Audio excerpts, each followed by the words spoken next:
السلام علیکم جی، کیسے آپ؟ ٹھیک ہے، خیریت سے ہیں؟ تو اس طرح آپ لوگ دیکھ رہے ہیں کہ اس وقت ابھی بھی بہت زیادہ کنفیوژن ہے. ہم نے ایک ویڈیو بنائی, ہم نے آرٹیکل لکھا کہ ٹیکسیشن سے ریلیٹڈ جو ہے انفارمیشن کلیئر ہو, لیکن ابھی بھی اگر آپ دیکھیں تو بہت زیادہ کنفیوژن ہے. اسپیشلی آپ دیکھ سکتے ہیں کہ بہت زیادہ جگہوں پہ, اسپیشلی سوشل میڈیا کے اوپر آپ دیکھ سکتے ہیں کہ اسٹارٹ اپ پاکستان جیسے ایک اوتھینٹک ادارے کے اوپر 18% ٹیکس ای کامرس پہ لگا دیا گیا ہے. اس کے اوپر کافی قیاسیں ارائیاں چل رہی ہیں, اور یہ اصل میں کنفیوژن کریٹ کہاں سے ہوتی ہے, کیونکہ جو بجٹ کی اسپیچ تھی نا, تو وہاں پہ فائنانس منسٹر نے بہت ساری چیزیں ایسی کی تھیں جو کہ اصل میں فائنانس بل کے اندر نہیں ہے. تو جب آپ فائنانس بل کو پڑھتے ہیں تو اس کے اندر کافی ڈفرینٹ چیزیں ہیں, اور بہت ساری چیزیں ایسی ہیں جو کہ کلیئر نہیں ہے, لینگویج کی کلیئر نہیں ہے. ہم لوگ ایک مسودہ پاکستانی کامرس ایسوسیشن کی طرف سے بھی تیار کر رہے ہیں کہ جس کو ہم آگے لے کے جا سکیں اور اس پہ بات کر سکیں. لیکن ابھی کے لیے میں آپ کی کنفیوژن دور کر دوں. ایک پریس کانفرنس ایک کلپ میں یہاں پہ انشاءاللہ شیئر کرنا چاہوں گا, جس پہ آپ دیکھ سکتے ہیں کہ وہ باقاعدہ بتا رہے ہیں کہ کوئی نیا ٹیکس, کوئی اضافی ٹیکس نہیں لگایا گیا ہے. یہ وہی ٹیکس ہے جو آلریڈی ریٹیلر دے رہے ہیں, اور آپ ہماری ویڈیو بھی اٹھا کے دیکھ سکتے ہیں. پاکستانی کامرس ایسوسیشن نے یہی بات کی تھی کہ کوئی بھی اضافی ٹیکس نہیں لگایا گیا.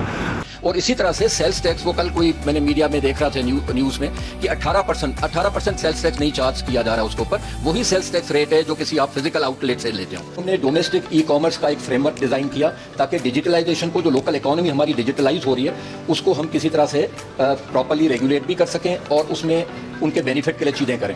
اب اس کے اندر جو اسمال بزنس, جو ایس ایم ایز, جو ان آن لائن مارکیٹ پلیسز کے تھرو سیل کر رہے تھے یا ویب سائٹس کے تھرو سیل کر رہے تھے, وہاں پہ ان کو مشکل تھی. ان کو نہیں پتا تھا ان کی ٹیکس لائبلٹی کیا ہے, وہ سیلز ٹیکس کی کمپلائنس کیسے کریں گے, ان کو ایف بی آر تو تنگ نہیں کرے گا. تو ہم نے ان کے لیے ایک سمپل رجیم سجیسٹ کی کہ اگر آپ سیل کرتے ہیں تو سب سے پہلے اپنی ویب سائٹ کو یا اس آن لائن مارکیٹ پلیس پہ جہاں پہ آپ جس کے تھرو سیل کر رہے ہیں, وہاں پہ آپ اپنی رجسٹریشن NTN لے لیا کریں.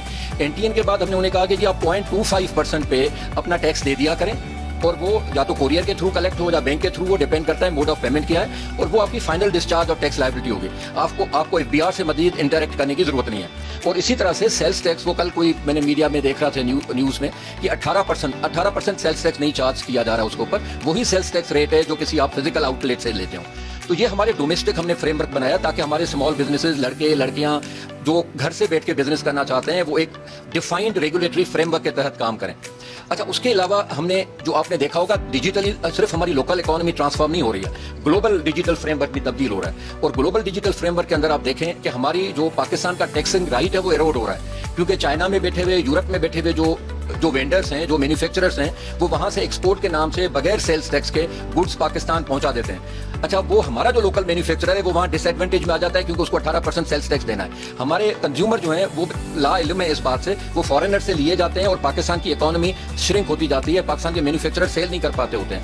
تو اس سچویشن کو ٹیلر کرنے کے لیے جس طرح سے یورپ نے یہ ایک ڈیجیٹل سروسز ٹیکس انٹروڈیوس کیا کہ اگر امریکہ سے سروسز یورپ کی مارکیٹ میں سیل ہو رہی ہیں تو وہ یورپ میں ٹیکس دیں. تو پاکستان میں نہ صرف سروسز آ رہی تھیں لیکن گڈس بھی آ رہی تھیں, اور پاکستان کا مینوفیکچرر سیل نہیں کر پا رہا تھا, وہاں ہمارے انمپلائمنٹ بڑھنے لگ گئی. تو ہم نے کہا کہ نہیں, ہم پاکستان کی مارکیٹ اویلیبل ہے باقی ملک کے لیے, وہ اپنی گڈس یہاں سیل کریں, لیکن وہ ہمیں بھی وہ ٹیکس دیں. تو میں صرف یہ کہنا چاہوں گا جی, جو میں نے پہلے, اب اگر بات کرتے ہیں 18% ٹیکس کی کلیکشن کی, تو اس میں سے ہم نے یہ بتایا کہ 2% جو ہے وہ ود ہولڈ کیا جائے گا بائی کوریئر کمپنیز, اور اگر آپ آن لائن پیمنٹ کر رہے ہیں تو وہ بینکس یا وہ پیمنٹ گیٹ وے جو ہے پیمنٹ لے رہے ہیں وہ کاٹیں گے. اب اس کا آپ کو کہاں سے ملتا ہے کہ جی یہ وہ 18+2 ہے یا یہ ہے 18-2 اور 16 آپ جو ہے نا جمع کروا رہے ہوں گے. تو اس کا بھی ریفرنس آپ اس کلپ سے دیکھ سکتے ہیں, جب انہوں نے کہا کہ کوئی بھی ایڈیشنل ٹیکس نہیں لگایا, یہ سیم وہی ہے جو وہ دے رہے ہیں. تو یہاں سے آپ ڈیڈیوس کر سکتے ہیں کہ یہ 18-2 ہے, یعنی کہ 2% جو ہے وہ کوریئر کمپنیز اور پیمنٹ گیٹ ویز کلیکٹ کریں گے, اور 16% جو ہے وہ کمپنیاں جمع کروا رہی ہوں گی. تو یہ جو اس کے اندر پیج نمبر 54 کے اندر لکھا گیا ہے, سب سیکشن نمبر 53 کے اندر, اس پہ بھی جا کے آپ پڑھ سکتے ہیں. تو وہ جو کلیکشن کی بات ہوئی ہے وہ صرف 2% جو ہے کلیکٹ کرنے کی بات ہوئی ہے, جو کوریئر کمپنی سے بھی کرنا ہے, پیمنٹ گیٹ وے سے بھی کرنا ہے. 18% کلیکٹ نہیں کر رہے ہوں گے, تو اس کا ریفرنس آپ یہاں سے دیکھ سکتے ہیں. اس کے علاوہ ایڈیشنل انکم ٹیکس ہے جو کہ ایک ویلیو کے بائی پروڈکٹ نیچر پہ لگایا گیا ہے, اور ایک ویلیو کے اوپر جو ہے لگایا گیا ہے وہ اپ ٹو 3% ہے. وہ بھی ایڈیشنل جو ود ہولڈ کیا جا رہا ہے انکم ٹیکس, ود ہولڈ سے آپ یہ ڈیڈیوس کر سکتے ہیں کہ جو آفٹر جو اینول آپ نے اپنا ٹیکسیشن جمع کروانی ہوتی ہے انکم ٹیکس کی, تو اس میں سے وہ ایڈجسٹ ہو جائے گا. تھینک یو سو مچ. اگر اس میں بعد بھی کوئی کنفیوژن ہوئی تو انشاءاللہ ہم لوگ پاکستانی کامرس ایسوسیشن آگے بھی ویڈیو بناتی رہے گی. آئی ہوپ کنفیوژن آپ لوگوں کی دور ہوگی. Thank you.